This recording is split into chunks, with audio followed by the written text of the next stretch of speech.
Salut tout le monde, passesse, future passesse ou tout simplement personne curieuse. Je vous retrouve aujourd'hui dans cette nouvelle vidéo pour vous montrer l'organisation que j'avais pendant mon année en passesse, sachant que j'ai fait 2 fois la première année et que donc j'ai pu voir ce qui me convenait le mieux dans mon organisation, ce que j'ai changé pour vraiment trouver la meilleure manière de m'organiser et la meilleure manière de travailler pour moi. Et aujourd'hui, je reviens pour vous partager avec vous toutes ces choses que je faisais pour m'organiser et toutes mes méthodes de travail. Voilà. Après, ça clairement c'est ma méthode à moi, c'est comment je fonctionnais moi. Ça marchait très bien pour moi. La preuve, la preuve j'ai réussi, mais ça ne veut pas dire que c'est la seule manière de travailler ou que c'est la seule manière possible. Il y a beaucoup d'autres possibilités, mais aujourd'hui je vous montre ce qui a marché pour moi et je vais vous laisser et vous montrer de A à Z mon organisation, du matériel que j'utilise à comment se déroule une journée, à comment je travaillais UE par UE parce qu'il y a des spécificités, chaque UE se travaille pas pareil. Donc voilà, je vais vous laisser tout de suite avec cette vidéo. Donc déjà, quelque chose de très important quand on est en PACES, c'est le bureau et l'espace de travail. Donc là, vous pouvez voir ici mon bureau avec ma chaise. On peut ne pas y penser, mais c'est hyper important d'avoir une chaise confortable. Donc moi, c'est pour ça que j'ai rajouté là le petit coussin pour que ce soit plus confortable. Parce que c'est ici que vous allez passer le plus clair de votre temps à travailler. Donc c'est important que ce soit un endroit organisé, avec de la place, où vous vous sentez bien. Et moi, ça comptait beaucoup d'avoir mon bureau devant la fenêtre pour qu'il y ait de la luminosité. Déjà qu'on va pas beaucoup voir la lumière du jour quand on est en PACES, ça me faisait du bien de voir un petit peu le dehors et d'avoir un petit peu les rayons du soleil plutôt que d'être contre un mur où il faisait hyper sombre. Concernant les fournitures, alors bien sûr il vous faudra une trousse avec tous les objets vitaux, on va dire, tout ce qu'il peut y avoir dans une trousse, et particulièrement des surligneurs de toutes les couleurs pour pouvoir surligner vos cours, parce que c'est important, il y aura une quantité énorme de cours, donc il faut un petit peu organiser ces cours entre guillemets, et c'est grâce aux surligneurs que vous allez faire ça, et donc c'est également important d'avoir un code couleur, on en reparlera plus tard. Un ordinateur, pour moi c'est indispensable pour prendre les cours. Y a toujours ce débat de prendre les cours à la main ou à l'ordi, sachant qu'à la main, comme on écrit et qu'on fait le mouvement, on retient mieux. Mais les profs parlent tellement vite que pour moi et pour la majorité des gens en PACES, c'est absolument impossible de prendre ces cours à la main. Donc moi je les prenais tous à l'ordi et il n'y a que les TD que j'écrivais à la main.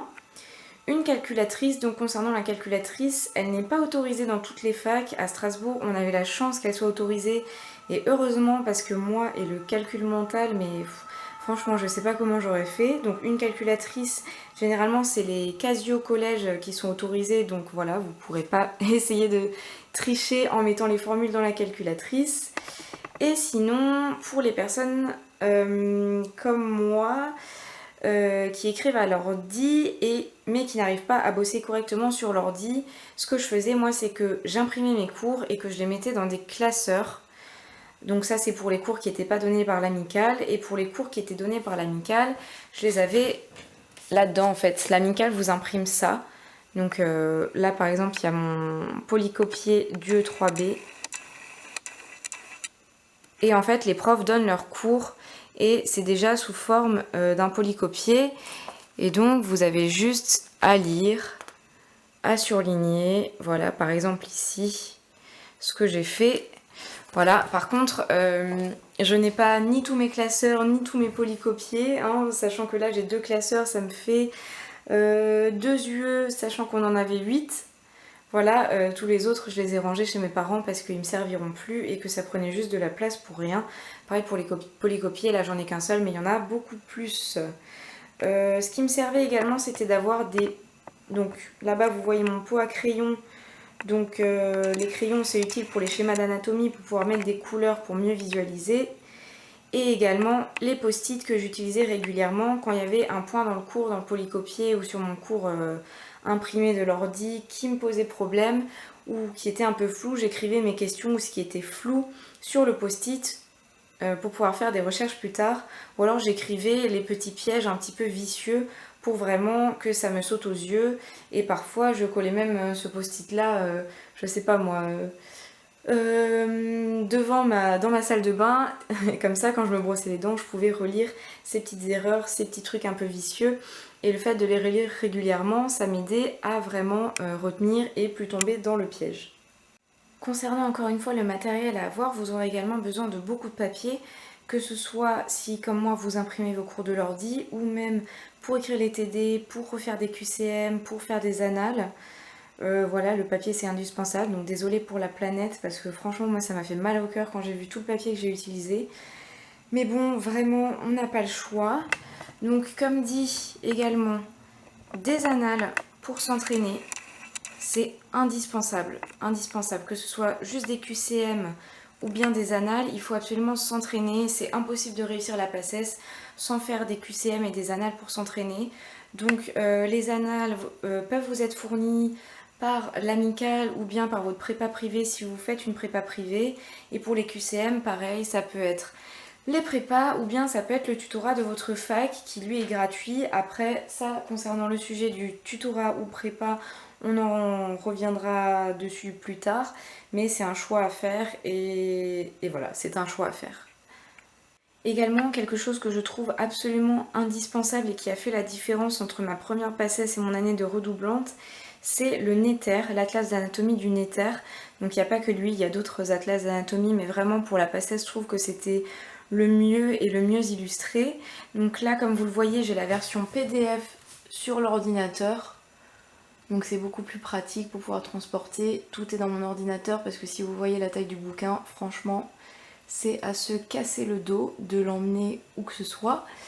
Par exemple, si vous travaillez à la bibliothèque, c'est pas toujours pratique. Après, parfois, il est dans les bibliothèques. En l'occurrence, dans les bibliothèques de médecine, il y est. Bref, je m'égare. Donc voilà, moi j'ai pu avoir la version PDF. Après, si vous voulez acheter le bouquin, il coûte, il me semble, dans les 90 euros. Après, comme dit, c'est un investissement, c'est un choix à faire, c'est un investissement. C'est quelque chose qui pourra vous servir pendant des années et des années.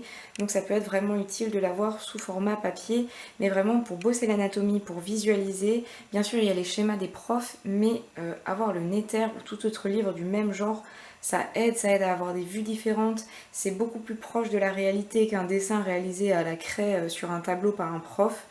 Donc pour moi, ça a été vraiment indispensable pour réussir à travailler l'anatomie où vraiment en primante j'avais énormément de mal, alors qu'en doublante ça s'est beaucoup mieux passé. Donc je vous parlais avant de l'importance des surligneurs et du code couleur, donc là je vais vous montrer en direct mon code couleur et comment se présenter mes cours. Donc à gauche vous avez un cours d'anatomie de tête et cou et à droite un cours de biologie cellulaire sur la mitose. Donc vous pouvez voir qu'en orange je mettais tout ce qui était les mots nouveaux, les mots un petit peu difficiles. En jaune je mettais les informations à apprendre en fait. Enfin voilà quoi, le jaune c'est un peu le truc de base. En rose c'était entre guillemets pour les titres ou pour structurer mon cours, parce que la plupart des profs ne mettent pas de petit 1, petit 2, petit 3 ou grand A, grand B, enfin bref voilà, ils mettent des pseudo-titres et c'est à vous de réussir à organiser la chose vous-même. En vert, vous voyez en haut à droite sur le cours de la mitose que le vert, en haut à droite, vous voyez sur le cours de la mitose que le vert me servait pour tout ce qui est nom de molécules, nom de protéines, voilà, molécules, protéines, tout ça c'était en vert. Et le bleu, vous voyez en bas à droite que c'est tout ce qui est données chiffrées. Donc là, c'était la durée des différentes étapes de la mitose, mais ça peut être simplement des longueurs à retenir, des chiffres à retenir. Tout ça, c'était en bleu. Et vous voyez peut-être ou peut-être pas, parce que c'est assez petit, à gauche sur mon cours d'anatomie, que j'utilisais un stylo à pointe fine violet pour souligner ou entourer les noms des nerfs. Donc, alors comment j'avais fait? Voilà, faut que je me souvienne. Donc en fait, le nerf qui était souligné, c'était le nerf de base, et le nerf qui était entouré, c'était la branche de division de ce nerf de base. Donc ça, c'était pour m'en sortir un petit peu par rapport au nerf et à toute cette anatomie de spé qui est vraiment très dense. Après, ça c'est mon code couleur à moi, c'est parce que ces couleurs-là me parlent vraiment, pour moi les chiffres c'est bleu, enfin voilà quoi. Après, libre à vous de changer les couleurs, de trouver le code couleur qui vous correspond. Et il faut surtout que ce soit quelque chose qui vous parle à vous en fait. C'est ça. Et l'idée du code couleur, c'est de réussir à déchiffrer des cours parce que comme vous le voyez, c'est très très dense. Alors là, c'est les schémas, mais avoir ça sans code couleur, c'est impossible. C'est littéralement impossible. Alors là, c'est un cours où j'avais inséré des captures d'écran de dessins que le prof avait fait au tableau. Ah, pourquoi j'ai pas de cours? Voilà. Vous voyez, là, c'est très très dense. S'il n'y avait pas de couleur, ce serait absolument impossible à apprendre. Ensuite, par rapport à l'organisation de ma semaine à proprement parler, là, vous voyez mon planning de la semaine. Je le faisais tous les dimanches soirs pour la semaine qui allait commencer. Donc, je mettais en haut, donc tapé à l'ordinateur, tous les cours que j'allais avoir pendant la semaine. Et ensuite, j'organisais mes après-midi et mon temps de révision en fonction de plusieurs critères.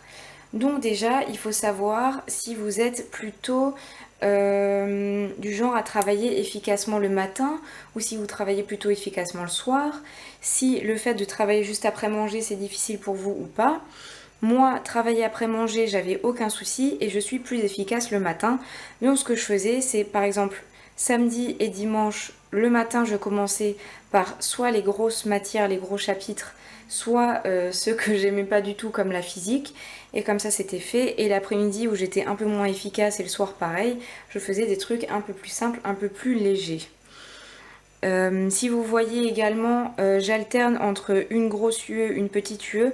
Donc là, on voit par exemple UE5, donc l'anatomie, et ensuite je fais de l'UE7 SH, donc sciences humaines, je sais pas comment elle s'appelle cette UE, l'intitulé exact, sciences humaines et sociales ou santé, société, humanité. Donc j'alterne entre une grosse, une légère. Ça facilite grandement les journées, ça facilite grandement le travail et ça rend la journée un peu plus facile plutôt que d'enchaîner que des grosses UE et des trucs difficiles. Ensuite, comme vous le voyez, je me suis gardé un créneau pour le sport parce que le sport c'est hyper important, on s'en rend pas forcément compte, mais c'est important de se défouler, c'est important de s'oxygéner le cerveau et vraiment le sport a des vertus pour réussir à mieux apprendre et mieux retenir justement par l'oxygénation du cerveau. Donc gardez une activité sportive parce que vraiment ce sera bénéfique pour vous, pour votre morale, mais aussi pour votre qualité de travail.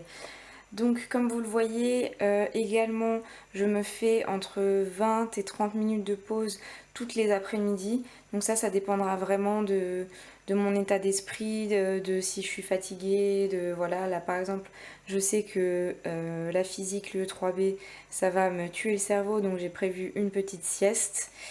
Et je me garde, alors,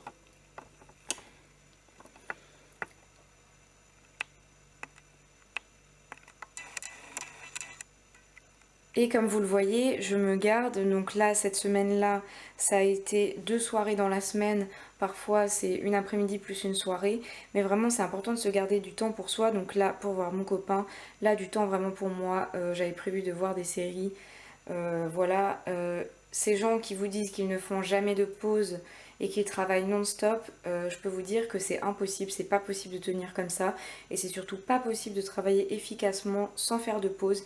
Si vraiment, quand vous bossez vos cours, vous êtes 100% concentré et 100% à fond dedans, vous sentirez déjà que vous aurez besoin de pause parce que vous ne pourrez pas continuer en étant efficace. Donc voilà, ça peut être bizarre à dire, mais les pauses, c'est très important pour travailler et pour réussir. Après, bien sûr, faut pas en abuser non plus. Faut pas se garder 2 après-midi ou 2 journées dans la semaine, voilà. Moi, j'ai décidé de me garder les soirées, parfois les après-midi. Il y en a d'autres qui préféreront, par exemple, faire une grasse mat le samedi matin ou le dimanche matin. Ça, c'est libre à vous d'organiser vos pauses comme vous le sentez, comme vous le souhaitez. Il y en a qui préfèrent faire plus de pauses, mais des pauses de 10 minutes, voilà. Donc ça, vraiment, c'est comme vous le sentez, c'est en fonction de vous, de votre état de forme et de comment vous bossez le mieux possible. Et encore une fois, c'est important de réussir à se connaître, de savoir se connaître, savoir quand est-ce qu'on est efficace, dans quelles conditions, de connaître son corps et comment il fonctionne le mieux possible. Pour moi, faire un planning comme ça chaque semaine, c'est vraiment hyper important et ça a vraiment participé, je pense, à ma réussite. Parce que du coup, certes, ça me prenait un petit peu de temps de le faire, alors pas non plus des heures, mais voilà, je pense 15 minutes.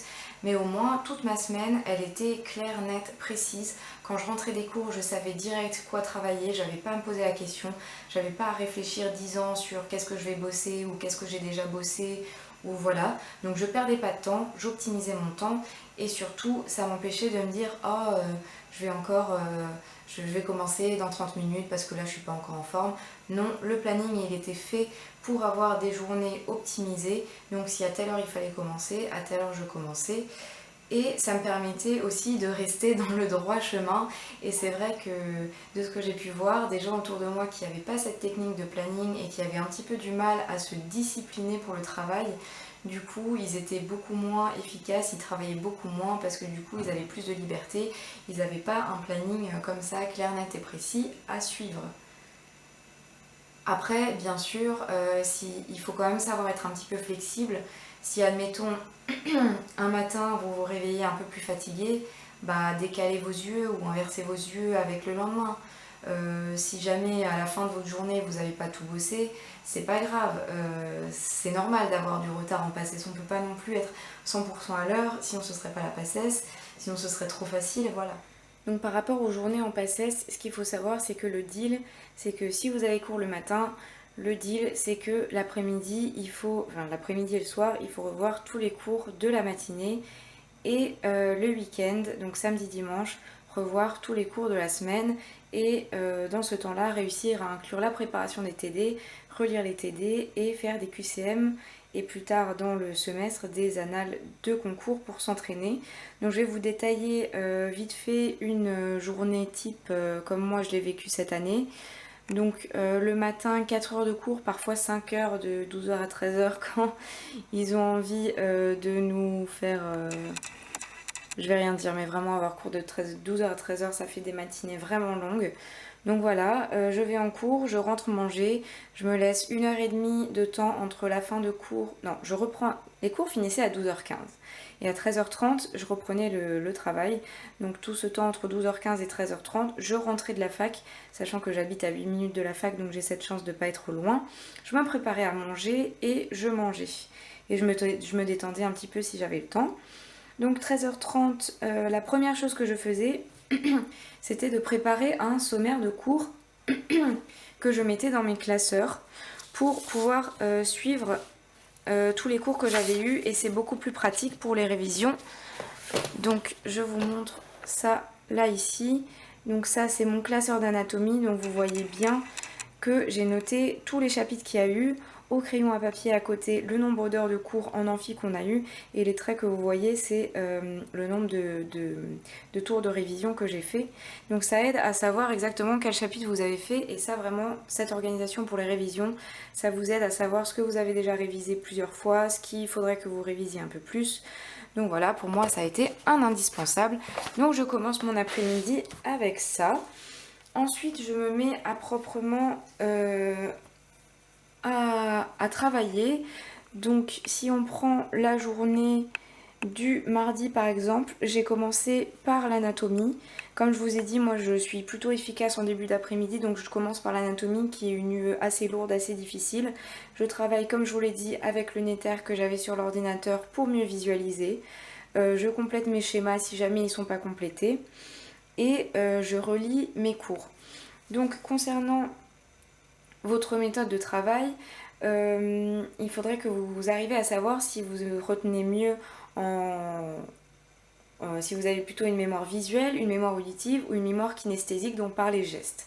Moi, c'est plutôt visuel et kinesthésique, donc j'ai besoin d'avoir quelque chose devant les yeux, j'ai besoin d'avoir des schémas et j'ai besoin de refaire les schémas pour refaire le geste, réécrire les mots et c'est comme ça que je retiens le mieux. Donc en l'occurrence pour l'anatomie, je visualisais beaucoup les schémas et je les refaisais si nécessaire. Ensuite, l'ASH, voilà, ensuite l'UE6 que je travaillais, ensuite une petite pause comme on a dit, les pauses c'est important, l'ASP santé publique. Je me laisse un petit temps pour faire des fiches, on reparlera des différentes fiches et de leur utilité ou pas parce que c'est un sujet qui porte à débat, donc on en reparlera plus tard. Quand j'ai des cours sur Poly, je les lis et je les surligne. Donc comme je vous ai dit, et si c'est sur ordi, je les complète, je les imprime, je les lis et je les surligne.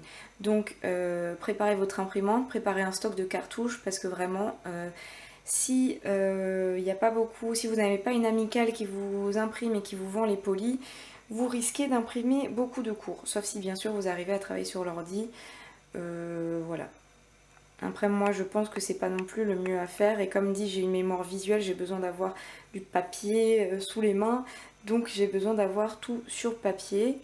Donc après le soir, ce soir là comme vous le voyez j'avais prévu une soirée off, mais si vous regardez la soirée du lundi, j'ai préparé mon TD du E3B du vendredi.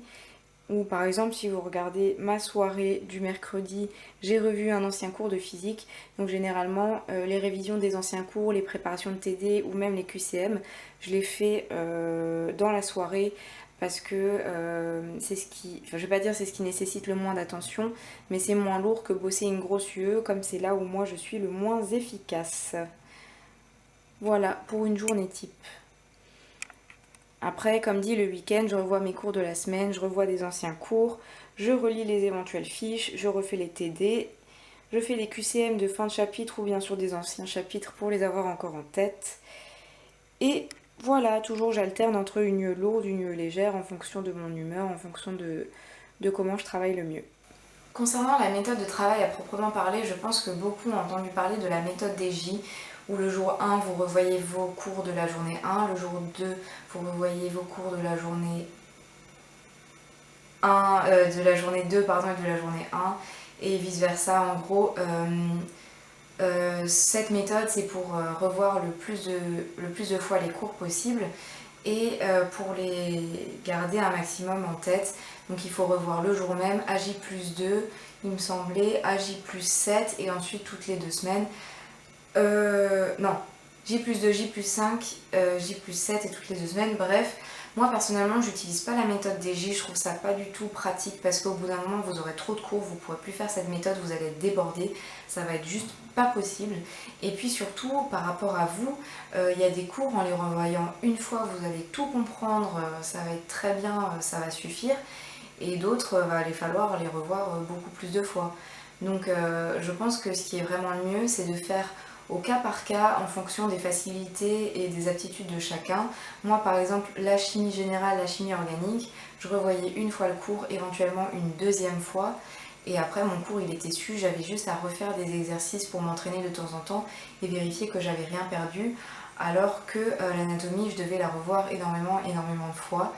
Donc vraiment, je déconseille la méthode des J et je vous suggère plutôt de faire un truc adapté à votre ressenti par rapport au cours que vous avez bossé et surtout par rapport par exemple aux résultats que vous avez sur les QCM. Vous voyez bien si votre cours il est acquis ou si vous avez besoin de le réviser un peu plus souvent. Concernant Concernant la question de la prépa ou du tutorat, c'est toujours le grand débat parce que les prépas privés coûtent extrêmement cher alors que le tutorat est fait par les étudiants de la fac et donc il est gratuit. Pour ma part, les 2 ans de PACES, j'ai fait une prépa. La première fois, je suis allée dans la première année, je suis allée dans la prépa moi-même où toutes les semaines j'allais faire des QCM et si j'avais besoin, je pouvais aller à des cours, mais je pouvais aller seulement aux cours que j'avais besoin. Et la deuxième année, j'ai juste pris l'e-learning, donc la version internet d'une prépa, donc avec tous les QCM, avec toutes les fiches et toutes les méthodologies. Ça m'a beaucoup mieux convenu par rapport à la version e-learning parce que le site déjà était extrêmement complet, extrêmement bien fait. Et surtout, ça coûtait moins cher que d'aller dans une prépa physique et au moins je pouvais organiser mes périodes de QCM en fonction de mon emploi du temps et de comme je voulais. Après, comme dit, moi j'arrive à bien me discipliner. Certaines personnes auront besoin de se dire il faut que j'aille à la prépa à telle heure et qu'ils n'aient pas le choix pour justement qu'ils se forcent à faire des QCM. Donc ça encore une fois c'est en fonction de vous comment vous fonctionnez. Pour ma part je ne me serais pas vue sans prépa, c'est vrai que c'est un coût, c'est un investissement, ça coûte extrêmement cher. Mais pour moi c'est vraiment un indispensable et je trouve que les tutorats vraiment c'est pas suffisant. C'est pas le même suivi parce que c'est des étudiants qui font les cours, c'est pas pareil que des vrais profs et voilà quoi. Après comme dit c'est un choix à faire, c'est un choix personnel. c'est en fonction de vous. Il y a des gens qui réussissent très bien avec juste le tutorat, il y a des gens qui réussissent très bien sans la prépa et sans le tutorat. Alors ça, bien sûr, c'est beaucoup plus rare, mais je conseillerais au moins d'en faire un des deux parce que ça peut aider vraiment beaucoup pour poser les questions sur ce qui reste un petit peu flou et surtout pour s'entraîner sur des sujets. D'ailleurs, concernant les sujets de QCM ou d'anal pour s'entraîner, c'est important de les faire, mais c'est aussi extrêmement important de les corriger et de garder une trace du corrigé, parce que c'est ça qui va vous permettre de voir là où vous avez faux, là où vous n'avez pas bien compris, là où vous êtes tombé dans un piège que peut-être vous n'avez pas vu ou dans une subtilité un petit peu cachée du cours. Donc là, vous avez un exemple de moi, un QCM que j'ai fait. Donc à gauche, c'était un QCM de SH, donc il y avait plusieurs profs, donc j'ai fait en fonction des profs, voilà, donc vous voyez un petit peu les réponses que j'ai fait, et à droite vous voyez le corrigé écrit en rouge avec un petit peu des... là où j'ai fait des erreurs, là où j'avais des doutes, là où je savais pas trop. Donc ça je garde, je n'ai pas mis ce papier là à la poubelle après avoir fini mon QCM, et ça faisait partie des fiches que je relisais régulièrement pour vraiment ancrer les détails dans mon cerveau, là où j'avais un petit peu du mal, et voilà.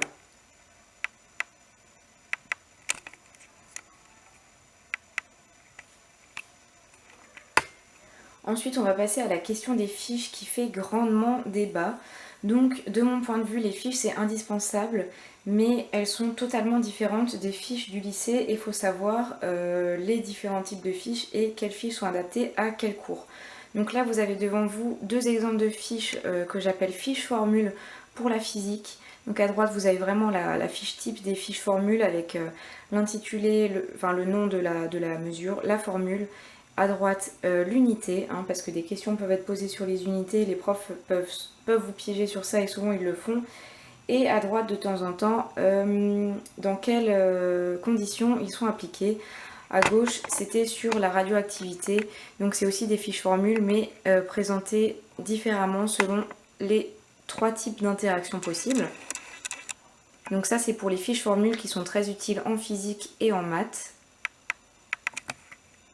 Il existe aussi des fiches plans qui vont vous permettre d'avoir une vision d'ensemble. Pour moi, elles ont été très utiles en anatomie et en histologie.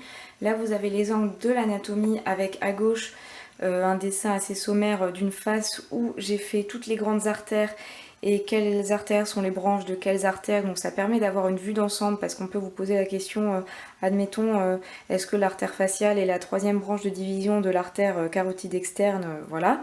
Donc ça, c'est ce que j'appelle les fiches plans pour avoir une vue d'ensemble. À droite, pareil, on voit là un plan avec toutes les différentes zones de l'espace de la tête et du cou. Vous pouvez également présenter vos fiches plans sous forme de tableau, donc comme là ici avec le tableau qui résume toutes les voies d'administration des médicaments, ou bien, j'ai pas d'exemple, mais vous pouvez aussi le faire sous forme de mind map. Moi j'avais fait ça en histologie pour les différents types d'épithélium qui existent. Voilà. En embryologie particulièrement, j'utilisais ce type de fiche, donc là il n'y en a qu'une partie parce qu'en fait j'avais fait comme une frise chronologique que j'avais affichée sur mon mur. Donc en fait l'idée c'est vraiment de faire chronologiquement parce que l'embryo c'est vraiment comme une histoire en fait. Et comme vous le voyez, je mettais les différentes étapes, à combien de temps, de minutes ou de jours ça se passait et un petit peu les détails avec le nom des molécules importantes ou de ce qui se passait d'important. Et comme dit, j'avais plusieurs feuilles comme ça pour chaque étape et j'avais affiché ça sur mon mur comme une frise et je relisais ma fiche dès que je le pouvais le soir. Ça m'aidait à garder en mémoire et d'avoir une vue d'ensemble autant qu'une vue en détail. J'avais aussi dans ma salle de bain, donc là certaines personnes vont sûrement me prendre pour une psychopathe comme mes potes qui rentraient dans ma salle de bain. En fait j'affichais des petits post-it sur le coin de mon miroir avec des petits trucs à prendre par cœur en fait bêtement. Et pendant que je me brossais les dents, je relisais ça, je me le relisais dans ma tête. Donc à gauche vous avez tous les nerfs crâniens et à droite vous avez les différentes dimensions du pelvis. Voilà, c'est un exemple parmi d'autres, il y avait beaucoup plus de post-it sur mon miroir et le fait de relire ça à chaque fois quand je me brossais les dents, pareil, j'optimisais mon temps et je relisais des petits trucs qu'il fallait apprendre bêtement par cœur et sur lesquels il pouvait y avoir des questions qui pouvaient du coup facilement vous rapporter des points. Et pour le dernier type de fiche, j'ai plus d'exemples là sous les yeux, mais sur des petites feuilles Bristol en fait, ce que je faisais c'était des fiches avec les erreurs que je faisais fréquemment dans les QCM, là où j'avais à chaque fois des petits doutes. Donc je faisais des fiches avec ces erreurs fréquentes et aussi avec les pièges qu'il y a parfois dans le cours, les phrases de type sauf ceci ou uniquement ceci, ou voilà, donc ça c'est ce que j'appelle les fiches erreurs. Donc maintenant je vais vous parler un petit peu en détail des différentes UE, comment j'ai travaillé spécifiquement chaque UE. Je ne vais pas non plus tout vous détailler, il y a des vidéos qui sont beaucoup plus détaillées sur ce sujet-là et qui seront beaucoup plus complètes. Si je baisse les yeux de temps en temps, c'est parce que j'ai mes notes vraiment pour rien oublier. Donc en UE1, on a chimie générale, chimie organique. La chimie, ça sert à rien de faire 12 000 tours de révision dessus. L'important c'est de comprendre la méthodologie pour comprendre les réactions, comprendre comment déterminer si telle molécule est R ou S. Éventuellement vous faire des fiches méthodologie pour déterminer si c'est R ou S, si c'est SN1, SN2. Là je vous en ai pas montré, mais c'est un type de fiche qui existe aussi et qui est très utile en chimie. Et surtout en chimie, pour gérer, il faut faire beaucoup d'exercices. Surtout parce que je sais pas si c'est pareil partout, mais en tout cas à Strasbourg, il y avait des points négatifs. Donc dès que vous faites une réponse fausse, c'est moins un point. Donc c'est important de vraiment pas se tromper sur les exercices. Et si vraiment vous gérez en chimie, vous pouvez augmenter votre moyenne, enfin genre vous allez gagner énormément de place. En UE2, donc une partie c'est l'embryologie, comme je vous ai dit. L'embryologie c'est comme une histoire, il faut apprendre ça comme une histoire. Et vraiment faire des fiches de type chronologie, de type frise, ça peut vraiment vous aider. Moi ça m'a aidé. Pour l'histologie, moi ce que je faisais quand j'arrivais pas vraiment à comprendre par exemple comment se former, comment se passer l'ossification, ce que je faisais c'est que je cherchais des vidéos sur YouTube. Il y a beaucoup de vidéos qui illustrent ce processus là avec des termes comme on voit en médecine et ça m'aidait beaucoup. D'ailleurs pareil pour l'embryo quand il s'agit de visualiser comment les choses se font en 3D, parce que dans vos diapos, dans votre cours, c'est comme des photos à des instants précis, alors qu'il y a des vidéos de type animation où vous voyez vraiment en 3D et en temps réel comment ça évolue. Donc vraiment, YouTube c'est pas que pour se divertir, il y a vraiment des vidéos qui vraiment peuvent être vraiment, il y a beaucoup de vraiment dans cette phrase, vraiment utiles pour la médecine. En UE3, donc biophysique, et en UE4, tout ce qui est maths, statistiques, vraiment les fiches formules, comprendre les formules, comprendre dans quel cas elles s'utilisent, connaître les formules et savoir les utiliser, utiliser les bonnes unités. Ça vraiment c'est ce qui va vous faire réussir la physique et les maths. Pour l'UE5, donc l'anatomie, comme je vous ai dit, c'est hyper important de réussir à visualiser les choses autant dans le précis que dans son ensemble. Donc pour ça, il y a le Netter dont je vous ai parlé. Il existe aussi des logiciels 3D où vraiment vous pouvez supprimer un os pour voir ce qu'il y a derrière. Voilà, ça peut être très utile. Éventuellement, refaire les schémas si comme moi vous avez une mémoire visuelle et kinesthésique. L'anatomie, pour moi, ça a été une énorme difficulté, mais en faisant tout ce que je vous ai dit, j'ai réussi à m'en sortir correctement et beaucoup mieux en redoublante qu'en primante. En UE6, donc connaissance des médicaments, j'ai rien de spécial à vous dire, voilà, faut apprendre, c'est tout. Pour l'UE7, donc la partie santé publique, moi j'ai trouvé ça assez chiant, il y a des données chiffrées à apprendre bêtement. Voilà, c'est assez bête, des calculs à apprendre bêtement pour l'épidémiologie, donc il faut apprendre bêtement et savoir les réutiliser. Et pour la SH, c'est une matière que j'ai beaucoup adorée, mais elle peut être assez piégeuse parce que c'est beaucoup plus sous forme d'une narration, il n'y a pas de formule, il n'y a rien du tout. Il peut y avoir des choses comme l'histoire de la médecine, on a eu un chapitre sur le déni de grossesse, sur les aides médicales à la procréation, sur la naissance de la médecine scientifique. Donc c'est très sous forme de narration, donc ça peut être difficile à apprendre, on ne sait pas trop, mais l'avantage avec ça, si vous faites beaucoup d'annales, vous verrez que c'est toujours les mêmes questions qui tombent et c'est toujours en fait les mêmes sujets où des questions sont posées dessus.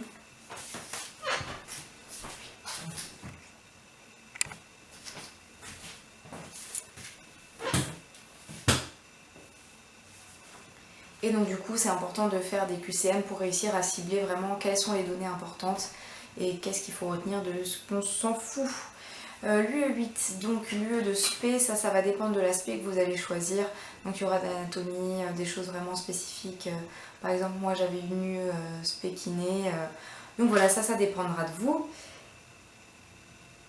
Et voilà en gros pour ce que j'avais à vous dire, mais vraiment moi ce qui m'a étonnée c'est les vidéos YouTube, le fait de pouvoir visualiser et de voir en temps réel ce qui se passe. Vraiment ça m'a aidé à comprendre, mais c'était limite magique. Donc on arrive tout doucement à la fin de la vidéo et je voulais vous dire, là vous avez vu toute mon organisation, mes journées de travail en PACES, mais ce qui compte c'est pas forcément la quantité de travail, c'est vraiment la qualité. Il faut que quand vous bossiez vous soyez 100%, mais alors 100% concentré dans ce que vous lisez, dans ce que vous apprenez, pour pouvoir retenir, essayer de faire des connexions avec d'autres cours, des connexions avec des choses que vous savez déjà dans la vie de tous les jours, pour réussir à apprendre, pour réussir à retenir. Essayez de visualiser dans votre tête, c'est hyper important. Et au-delà de ça, c'est aussi important pour réussir d'avoir une bonne hygiène de vie, de dormir suffisamment, en quantité suffisante, correctement, et surtout à des heures régulières, pas un jour se coucher à 22h et le lendemain à minuit, parce que vous serez complètement déréglé et du coup pas du tout concentré, pas du tout attentif en cours. Et une dernière chose, boire beaucoup et aérer la pièce dans laquelle vous travaillez. Ça peut paraître bête, mais ça vous aidera à être beaucoup plus efficace et à travailler beaucoup mieux pour que votre corps il soit dans un meilleur état d'esprit, que votre pièce elle soit oxygénée, pour que votre cerveau soit oxygéné, pour travailler correctement. Et la dernière des choses, surtout relativiser, c'est une année difficile, peut-être 2 si vous la refaites, mais ça va vous apprendre énormément de choses, vous en ressortirez grandi, vous vous en ressortirez en ayant dépassé vos limites. Donc vraiment, il n'y a pas que du négatif, c'est que 1 an ou 2 ans dans une vie et après vous pourrez faire tout ce que vous voulez. Donc relativisez, même si vous n'y arrivez pas ou pas correctement, c'est pas grave, ça ne fait pas de vous quelqu'un de nul, ça ne fait pas de vous quelqu'un qui va rater sa vie, il y a plein d'autres choses, plein d'autres domaines. Donc voilà, relativiser c'est aussi hyper important. Donc voilà, cette vidéo a été hyper longue, mais il y avait énormément de choses à dire. J'espère qu'elle vous a plu, j'espère qu'elle vous a aidé, j'espère que ça vous donnera des pistes, des idées sur comment vous organiser, que ça vous aura appris des choses. Voilà, j'espère vraiment que cette vidéo vous a été utile parce que vraiment c'est mon but le plus cher, que mon organisation puisse vous aider à vous aussi réussir votre année et qu'elle se passe correctement. Donc donnez-moi vos avis en commentaire si jamais vous fonctionnez autrement, si jamais vous avez des choses à rajouter. N'hésitez pas et moi je vous retrouve dans une prochaine vidéo. Salut!